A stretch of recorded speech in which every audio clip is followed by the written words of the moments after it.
You're listening to the 95 Podcast from the team at 95 Network, where we host conversations specifically designed to support leaders in small and mid-sized churches.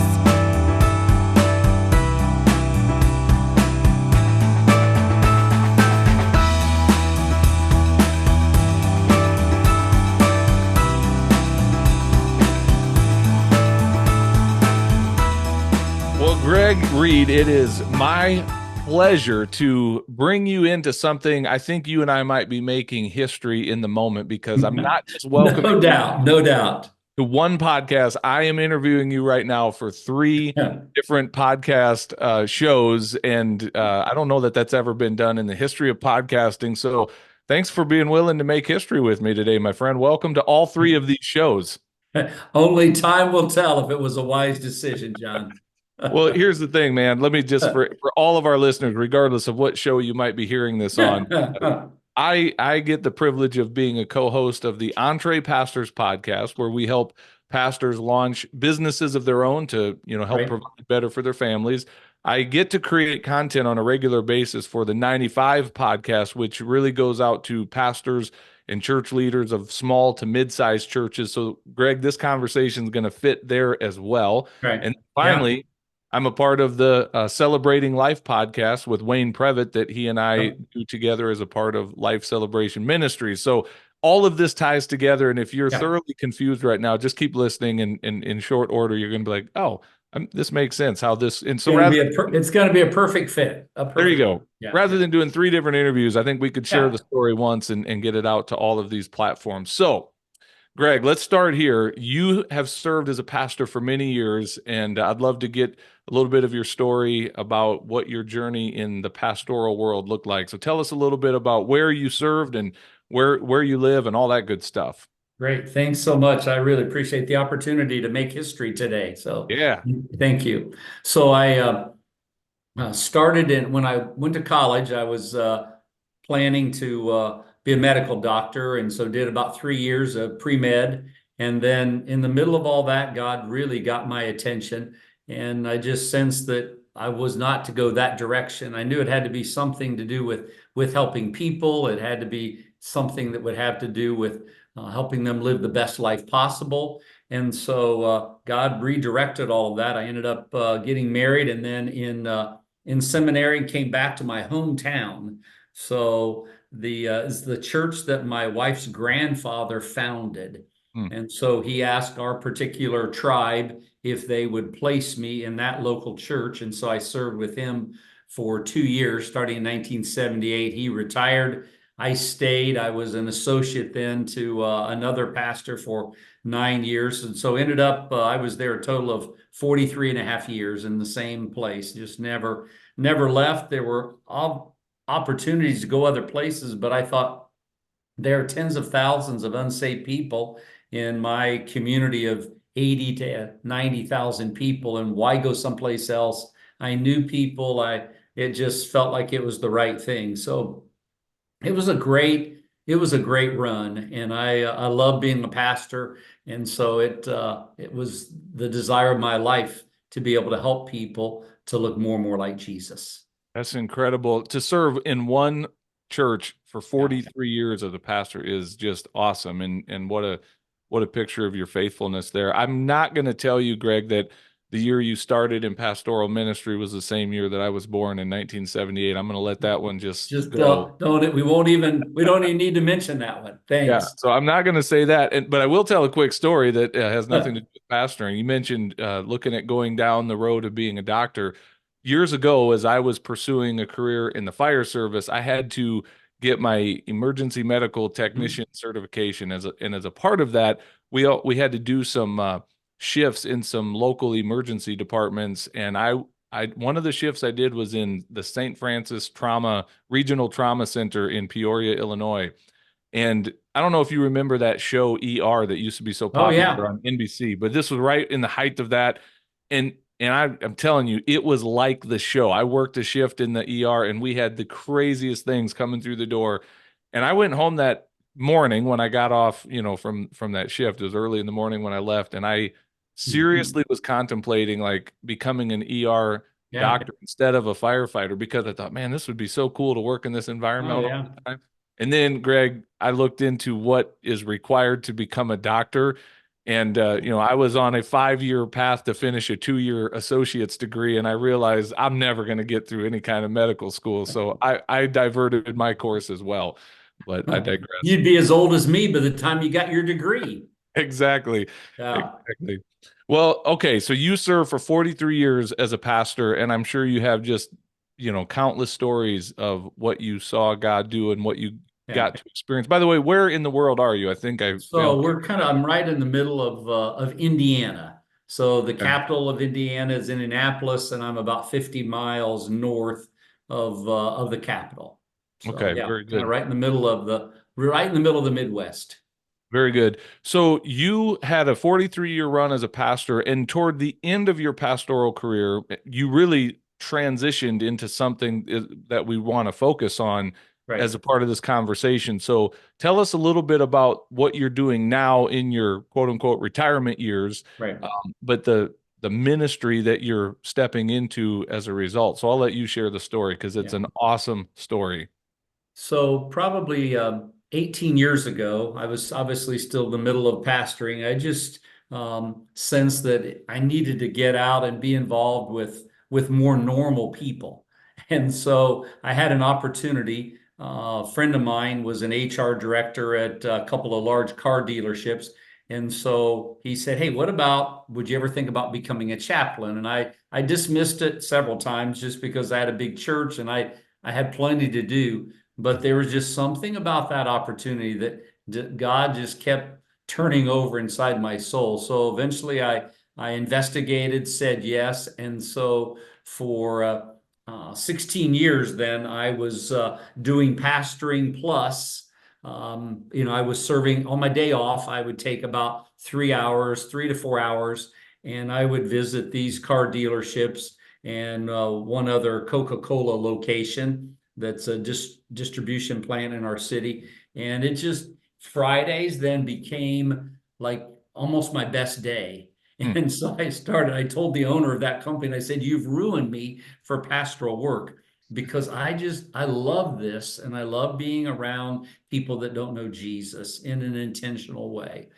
So that really, laid the foundation so that when I knew that my pastoral ministry needed to come to an end and there needed to be a shift, I thought, what am I going to do when I grow up? And I looked into the whole thing about life coaching, where you have like one-off appointments. You and I would meet for 5 or 6 times, and then I would then you find another person to meet another person, because that was becoming more of a trend. I'd never even really heard of that. I knew about a chaplain, but I didn't really want to use the word chaplain because that seemed too churchy.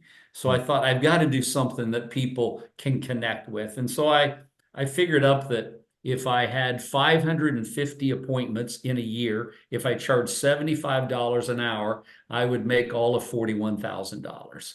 Hmm. And my wife said, "That's not going to work." Hmm. And then realized that the average life coach in America makes about $21,000. And she said, "That's really not going to work."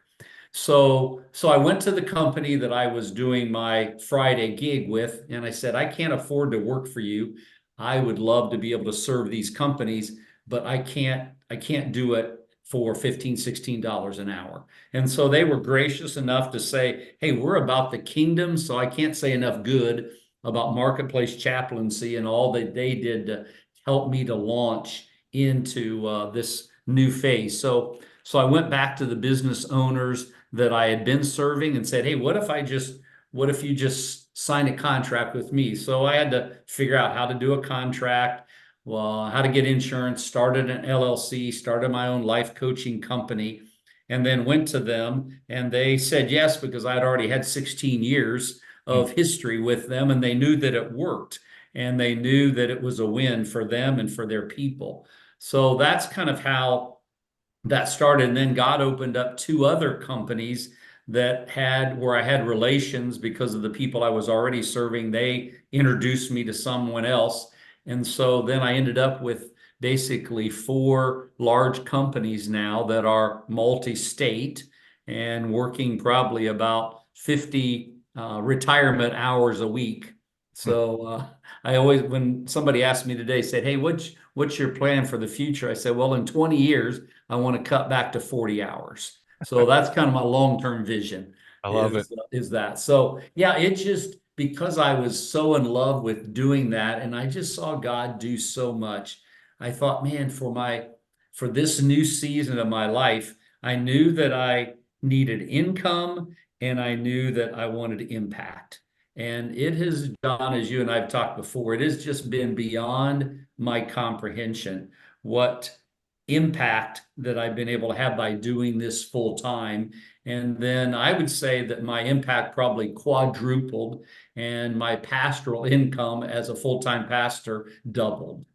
And Man. so just thinking about the potential of what can happen to people that are listening to this call, say, is it possible? Can you really make more than $21,000 that a life coach makes? Absolutely. Yeah. Well, Greg, when I first met you, you introduced yourself to me, or I was introduced to you as a workplace life coach. And in a minute, I want to drill down into that, Yeah. why you steered away from the word chaplain, because I could not agree more. Yeah. I think that's wise in our culture. But you packaged yourself as a workplace life coach. And what you're essentially doing is pastoring in the marketplace, and you're getting paid way better than Yeah. normal pastoring gets, and you're not having to deal with so much of the junk that normal pastoring has to deal with. So for everybody in all three audiences listening to this, I just want to pause and kind Yeah. of bring a summary. One of the things at Entre Pastors that we celebrate is that business is ministry, that we often think of ministry in this very rigid term of it's a calling to work as a vocational pastor in a church office behind a pulpit. And being out in the marketplace is just as valid ministry, oftentimes even more effective than serving in that traditional vocational pastoral role. And we really want to free pastors in their thinking and give them that permission to go out and earn a little bit better income, not necessarily leaving pastoral ministry, but doing something in addition to. And Greg, why I tell your story to so many pastors is because I see it as such a lateral move to get the leaders in the Church of Jesus out into the marketplace where we probably should have been all along to begin with, rubbing shoulders with normal everyday people. And like, not only are you doing it, every time I talk to you, Greg, you are so inspired with stories of recent, conversations you've had, and you're getting paid very well to do it, to serve in a corporate setting as a workplace life coach. So let's drill down into this first. Let me go here first. Say more about that difference. Like I heard you say for those 16 years that you were still serving as a full-time pastor and then also kind of doing a little bit of part-time chaplaincy work. Fridays just became a joyful day for you. Like, what is it about serving out in the marketplace that just felt kind of different than what you were very accustomed to serving inside the church world? Yeah, great question. I mean, I described to my congregation when I was in that period where I said, "Hey, in 4 months, I'm going to be leaving pastoral ministry." I said, I've been operating a Jesus restaurant and running a Jesus restaurant for the last 43 years. Now I'm going to operate a Jesus food truck, and I'm going to be able to take the message because the passage, John, that messed up my life was Luke 10, where Jesus sends out, one translation says 70, the other translation says 72. And they were to go out as advance men. And it was 2 by 2. So when I preached that passage, I said, it's like Jesus sent out 35 food trucks. And there were 2 guys in each, there was a driver and a passenger. And he said, go to those homes, park in their driveway and stay there and build a relationship. So, I mean, the things that happened on Friday, part of it was that I started, I had a little grandson that was born, and 8 weeks after he was born, I started taking him with me to make visits. And all of a sudden I became extremely popular. And I didn't really look any better or smell any better, but man, they loved having a child. And so then he went to school. His sister came along, 8 weeks old. I started carrying her into the dealerships, to the locations, and it was just, I mean, it's like that's where life was happening. And at some point, I want to tell you about last week, I had a 48-hour window that I think was probably one of the most exciting 48-hour windows that I've certainly had in the last 2.5 years, maybe ever. Well, tell And me about it. Let's go. That sounds so awesome. it's just, I mean, so I start out early in the morning. One of the companies that I serve, they have a safety training meeting at 6:30 a.m. That's not the win, but I always attend that because I want to be able to see as many people as possible. And then I took a trip to the landfill with a truck driver, and I rolled down my window so I could take a picture and send it to my wife. And I said, "Here's my breathtaking view this morning." And I said, "It's literally taking my breath away." Um, and then I got to go with the same truck driver to pick up biosolids at a landfill area. And so we had probably 3 or 4 hours that we were in a truck getting to talk to him about his family, about his son that he's estranged from, just all kinds of amazing conversations. And then I had lunch with a guy who's just been working for one of the companies I serve. He's been here about 6 weeks. And for the last 6 weeks, we've been having people tell their stories of a far better life than we could live life on our own. And he's heard these stories and he sent me a text and he said, "I want to be able to do that one day, but I can't right now. Can you help me?" So we met for lunch and shared the gospel with him. And so then I just said, "Hey, is there any reason why, is there any barrier that you couldn't today make Jesus the king of your life and give yourself to him?" And he said, "No, there isn't." So we drove back, and we were in a Mexican restaurant. We drove back to our work location, and I said, "Hey, before you get out, are you one of the ways that you can express your allegiance to Jesus is in a prayer?" And so he said, "Man, I'm not really used to praying at all." But he prayed the sweetest, most remarkable, honest, transparent prayer and gave his life to Jesus there in my Durango. I got to pray with a young business owner that afternoon about a possible career change, and he's trying to sort all of that out. Got to do life coaching with a young man whose life has been radically turned upside down since December. Whose life is just absolutely remarkable what's happened. My wife and I got to have lunch with a car salesman and his girlfriend and just share about our journey of 49 years that night. The next morning, I played racquetball, had some conversations with 3 individuals that have been impacted by family suicide attempts.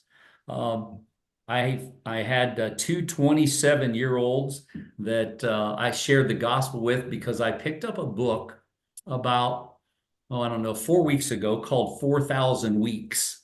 And basically, he's saying that the average if you live to be 80 years of age, that you get 4,000 weeks. And so they kind of looked at me and it's like, "That's not very many." And I said, "I did the math. If I live to be my mom's age, she's still living. If I live to be her age," I said, "I've got 1,000 weeks to go." And they said, "That's only 1,000 weekends. That's not very much." And I said, "Hey, what do you guys think happens when the clock winds down? What do you think happens when it's all over?" And so, of course, they don't have a clue. And one guy talked about reincarnation and coming back. And so I shared a little book that I used by Andy Stanley called "How Good is Good Enough?"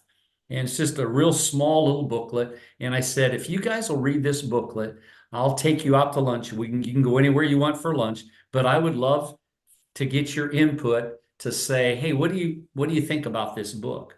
More coaching conversations, lunch with a business owner that day, meeting with an executive team member who's dealing with some anger issues, and one of his requirements is he has to meet with me. That's punishment or what that is, but his boss, the COO of the company, said, "Hey, one of the things you're going to do is you're going to meet with Greg." So had discipleship with a local doctor that I've been meeting with. Had an incredible evangelistic conversation with an attorney friend about life after death. and we're going to be reading one of Lee Strobel's books, Case for Christ, because Hmm. Strobel was an attorney. This guy's an attorney and has a very analytical mind. So, I mean, that's 48 hours. I Man. mean, that's just like, God, I started writing that down. I thought, God, that's incredible. This morning when I left for work, I thought, okay, God, can you repeat what you did in that 48 hours? I don't know how it's going to be that good again for the next 48 hours. That's awesome. Go ahead. Sorry. I just can't stress to pastors enough how much this operating a Jesus food truck, just the opportunities that you will have every day to be able to interact people. And it's right where we're at work. I talked to a business owner this morning. We talked for an hour and he just was, processing things and said, hey, this happened. How would you deal with this? He would never be ask me those questions on Sunday morning from 10:30 to 11:30. But Yeah. he's sitting in his office looking at his computer, said, hey, look at this screen, and here's a response I got, and here's a guy who called me wanting money. It's all of that because I'm here. Yeah, man.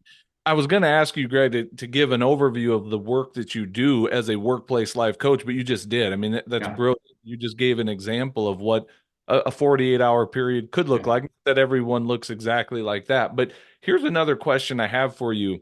You're not showing up. I'm not hearing you say that you're showing up as a chaplain or Pastor Greg, or you've got your priestly robe or collar on or your big cross necklace.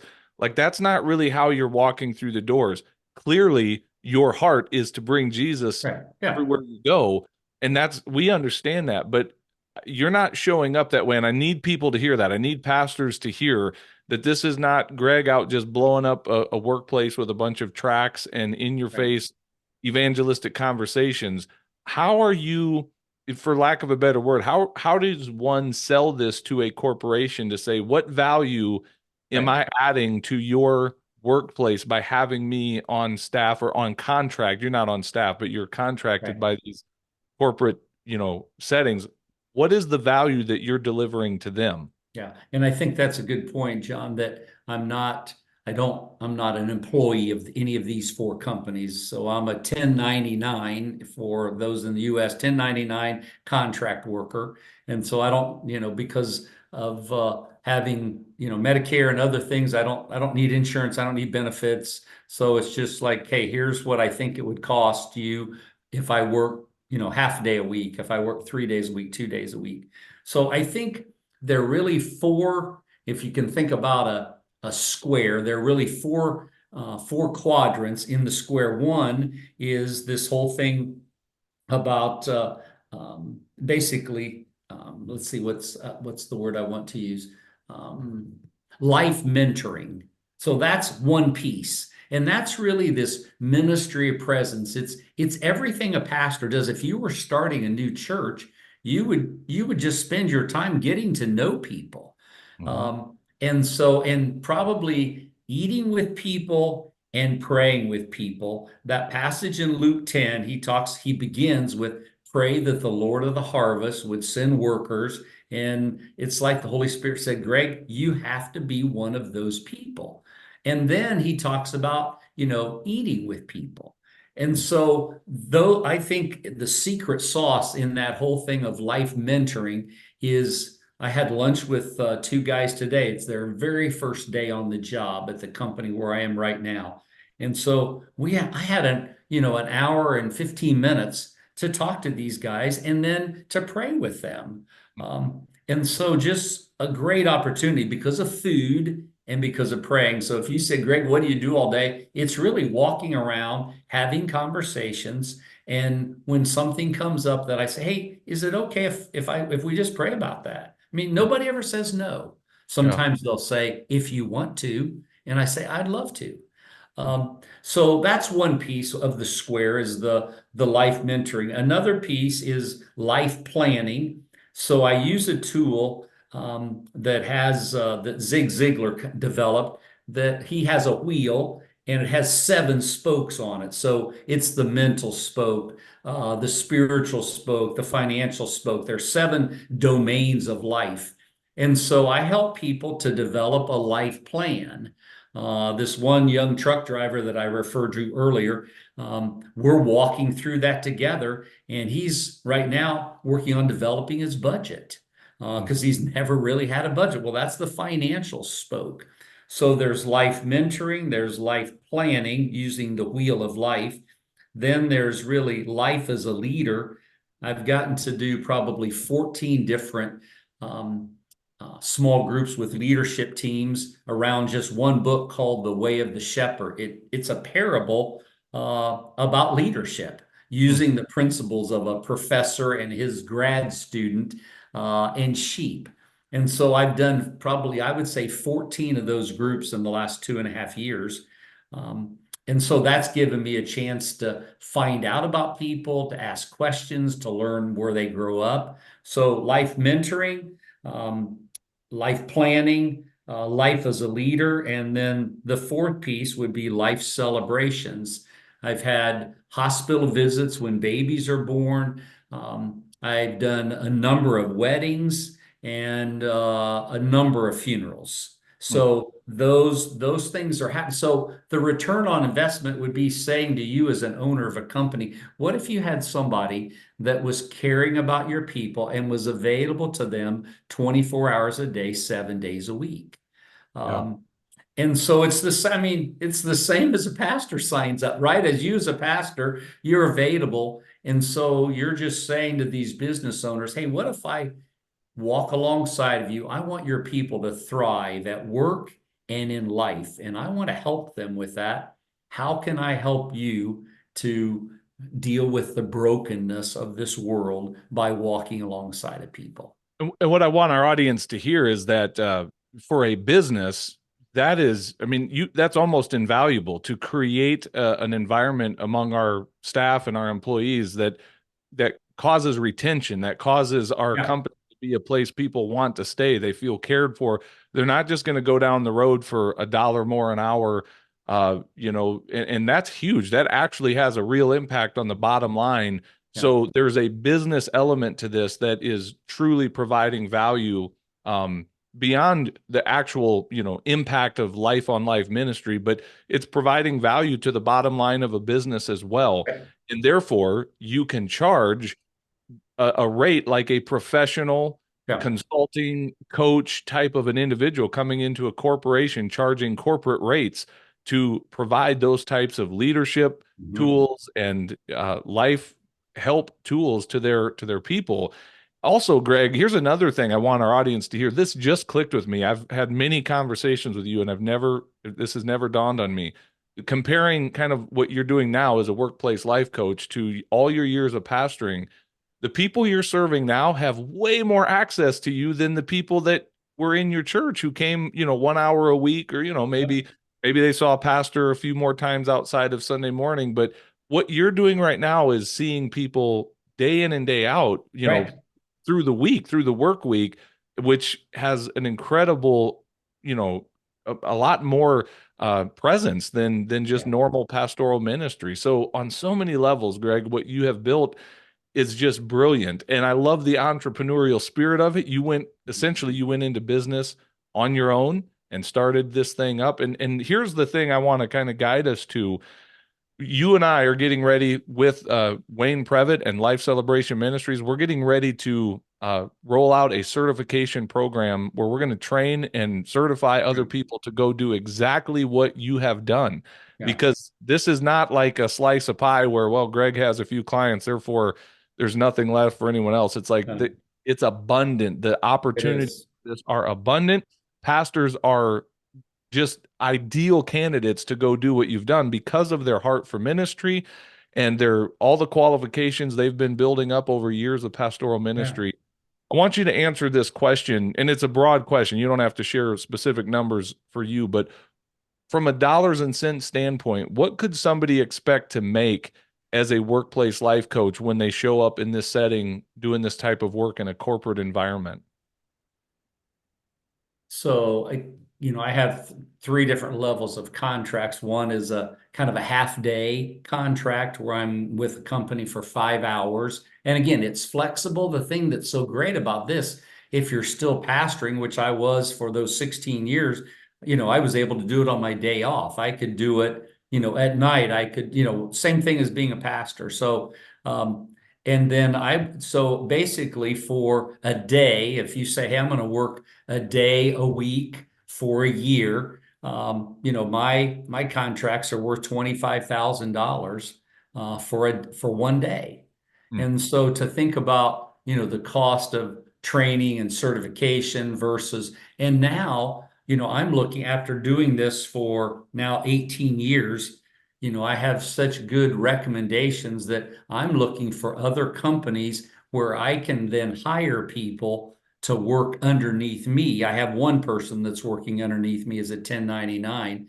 And I think that that's thinking about where this could go. I mean, there's a new battery plant in our coming up in our community. They'll probably have 2,000 or 3,000 workers at these two battery plants.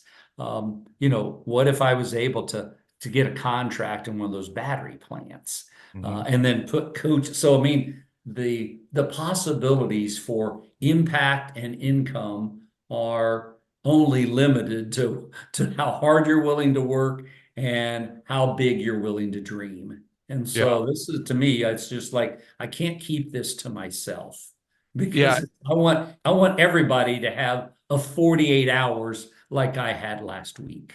That's so good. And by the way, I want everyone to hear this as well. It's just a number, right? Because Greg, you could go double that number that you just said and say, my contracts are $50,000 to have me on site one day a week to have these types of conversations and provide these types of services.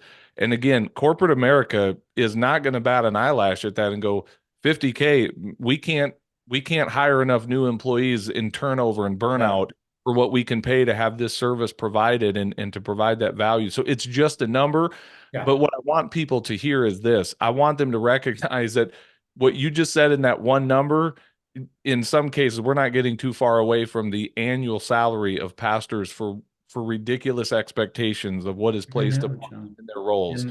And to just shift that a little bit and go, man, if I took this outside the four walls of the church where it seems Jesus kind of has told us to go anyway, I just package this with a little bit more of a business mindset and an entrepreneurial mindset, not only can I continue to fulfill my calling that God's placed upon my life, and also, provide significantly better than what the traditional vocational pastoral model has provided for me and my family and countless other pastors. So that's, again, hopefully everyone can kind of see the crossover between all these different platforms that you and I are having this conversation for. So let's talk a little bit about the certification that you are getting ready to roll out. What can someone expect if they register for this? Let's just go through some of the details because I want you to help other people learn how to do what you're doing. So what's that going to look like? Me too.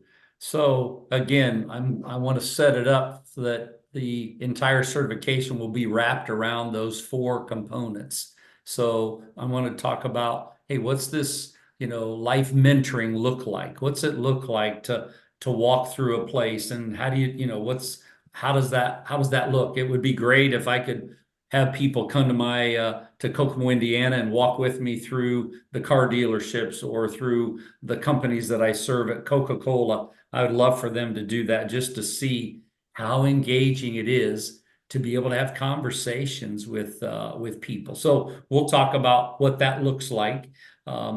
We'll talk about the life planning. I'm going to have a wheel of life, and everyone will get to fill one of those out so they can say, hey, where is it that I bring strengths? Where is it that I, as a person, bring weaknesses?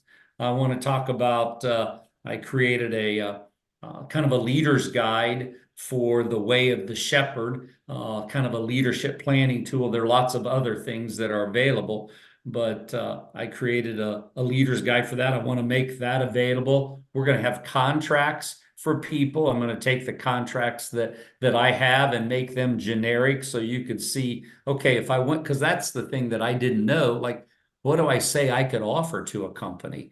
Well, I had to figure that out. And so I'm going to share with the people that are listening what that looks like and how to develop those contracts. And then the life celebrations piece, Wayne and Roseanne are going to take their experience of many, many years of really helping to train people to do a quality job at, in particular, weddings and funerals, which can be an additional source of income. I do those for free inside the companies because I'm already getting paid for those. But if I did those outside, then that would be available as additional income as well. Let me just pause right there and say, for anyone who's listening and doesn't know who Wayne and Roseanne are, who Greg just mentioned, we're talking about Wayne and Roseanne Previtt, who are the founders of, in Canada, Celebrating Life Ministries. In the United States, we're now just rolling it out as Life Celebration Ministries, but it is a top-notch organization that certifies and trains and ordains life celebration specialists to go out into the marketplace and perform weddings, Right. funerals, and a new life celebration. And so as a part of this certification that you're putting out there, they are going to come and add to that their wedding officiant and funeral celebrant training and certification. And so this is going to be an incredible piece of training. And I think pastors are ideal in many ways. Certainly this could be open to non-pastors as well, but for obvious reasons, pastors are equipped for this. Now, whether or not they choose to do it is another question. Greg, I'm going to bring something. So far, this has been a really positive conversation. I'm going to bring just a slightly bit of a negative question here. Okay? Go right ahead. Speak to that pastor who honestly feels very comfortable inside the four walls of the church. Like, in this domain, I'm more than happy to be bold and to get up and share my faith and preach the gospel. Ooh, if you ask me to go outside these four walls, I'm not so sure about that. I'm wondering, I'm curious if there's not a number of pastors who would rather just stay safe inside the fold than to actually get out there where the deep water actually is. What say you to that? What are your thoughts when you hear me pose that question? I mean, I would have to say, read the New Testament to start with. I mean, there's just, when you look at the life of Jesus and you think, what did Jesus do all day? Well, it seems like during the day he was teaching, doing miracles. And then at night he was eating with people, usually the wrong people, according to the religious elite. And so, whenever he was, whenever he was preaching, people were coming to him. When he was teaching, he was going out to, I mean, where people, this whole thing of discipleship is really where people do life. And I can't think of a better place where people do life. And to say, how does faith get integrated? I think that's maybe the missing piece, John, is that when people come on Sunday, it's isolated from the fact of what do they do Monday through Friday. But when you're able to engage in their Monday through Friday, then it's like, helping the business owner to say, okay, what would that look like today? What's it look like in your business right now? So I just think it's much more of a direct, and it just, the results are so much better that we can help these business leaders rather than think that there's some divide between Sunday morning and the rest of their week. We can help them see, man, there's no divide. All of life is sacred. All of life fits under God's domain. And so I think that, a lot of pastors are comfortable with that. I just couldn't be comfortable. And so I don't know how to stir up their heart other than to say, man, look at the Gospels. Look what Jesus, I mean, even the Apostle Paul, he talked about, I didn't want to be a burden to any of you, so I worked. And so you didn't have to pay me.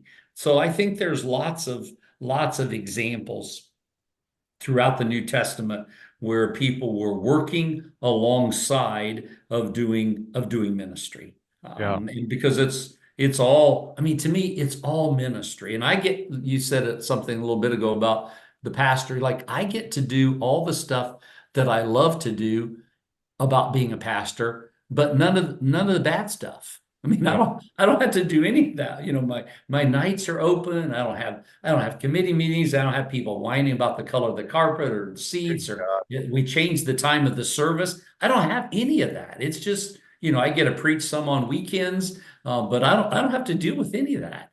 And it is so freeing and refreshing. to think that, man, I get to take all those skills. That's why I think pastors are so well suited, as you said. I think they're the perfect person if they love God and love people, then I just think they're the perfect candidate to say, man, how do we get this gospel out? Billy Graham, earlier in his life, said that he felt like that the next great revival in America would take place in the workplace.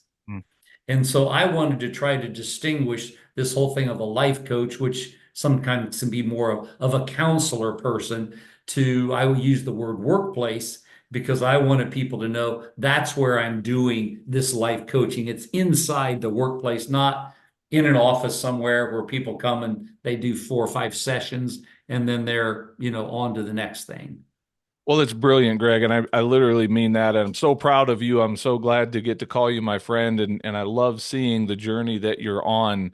Here's what I think I'm going to do as we get ready to wrap this up. Just because this is going out to multiple platforms, and I don't know exactly when it's going to air in all of them, and also because this is going to live on for quite a while, hopefully on the internet, I'm going to give a website where people can go. I'm not going to give specific dates or costs because those things are subject to change as we continue to grow this thing. But here's what I'll say: the training opportunities are limited. We don't just do these every single day. So Right. if you're hearing this and you're at all interested, I'm going to challenge you to go to lifecelebrationinstitute.com. Lifecelebrationinstitute.com is the URL. And there you will find a link with the dates that have our upcoming training and the Okay. ability to get registered for that, as well as the cost and everything else with that. If you're in Canada, I would say go to lifecelebrationinstitute.org. But either way, you will get the training's going to be the same. The dates are going to be the same. So either one of those will get you to the right place. Mhm. And Greg, I want to ask one last question as well, maybe 2 last questions. One is if anybody wants to follow up with you directly, and they're hearing this and they're like, man, I just want to talk to Greg and pick his brain about something. What's the best way for someone to reach out and connect with you? Yeah, I would just put if you can put in the show notes or whatever, my email address, that would be fine. And it's Greg, Greg, at thriving365.life. There you go. Greg at thriving365.life. All right. So that's awesome. And then here's my last question for you. And you can take this anywhere you want. I'm just going to toss you a softball pitch and you can knock it out of the park. First of all, is there anything else that you wanted me to ask you that I forgot to ask you, or what encouragement would you give to a pastor that's listening to this going, man, I'm on the fence. I'm thinking about it. It sounds exciting. I just don't know. And you got to encourage them. What would you say to them? I think if you're a pastor, or even a business person, you think, I've got an eye problem. I'm not realizing the impact that I want to realize. It feels like I'm stuck and my income is just not where it should be for our family, for us to be able to live the kind of life that we want to live, to make a difference, to give resources away. I mean, I want to give away a lot of money. And so, because I just think there's so many things I want to invest in countries where I've served and with people that I love. And I need resources to be able to do that. And I want to be able to have thousands of employees that have someone walking alongside of them, helping them to thrive. Because I know, John, that quality of life equals quality of work.